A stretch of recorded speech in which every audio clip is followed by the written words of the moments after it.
আসসালামু আলাইকুম। কেমন আছেন সবাই? আপনার ভালো আছেন? এই যে আমার ফুবু অনেক অসুস্থ, দিন বইরা সকাল আর বিকালে প্রেশার মারতে হয়। তার জন্য একটুখানি সবাই দোয়া করেন, আল্লাহ যেন তার শরীরটা সুস্থ রাখে। কিডনি দুইটা একটুখানি সমস্যা আছে, তার শরীরটা অনেক খারাপ।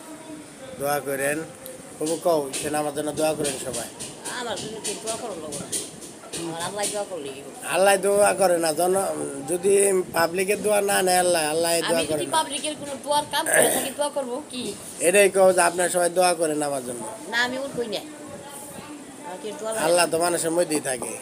না, সব মানুষের মধ্যে যদি আল্লাহ থাকতো, সব মানুষ হয়ে গেত গা, ও মানুষ আর কেউ থাকতো না। ওটা ভুল। আল্লাহ নেককার বান্দা হন তো দুনিয়াতে আছে। কইস তাদের দিকে দোয়া করি, সব দোয়াই খাবে না। আচ্ছা, আমার ছেলেবেলের কমনে যে তাদের দিকে দোয়া করিস, ভালো রাখেন। দুই সাইড, এই দুই সাইড ওকে, আল্লাহ আপনারা ভালো থাকেন। আবার তো ভাঙ্গে কিডনির সমস্যা থাকলে দুই সাইডে ব্যথা করবো না, চিন্তা ভাবনা করেন না, আল্লাহ ভরসা। তাহলে ভালো থাকো। ওকে গাইস, আসসালামু আলাইকুম।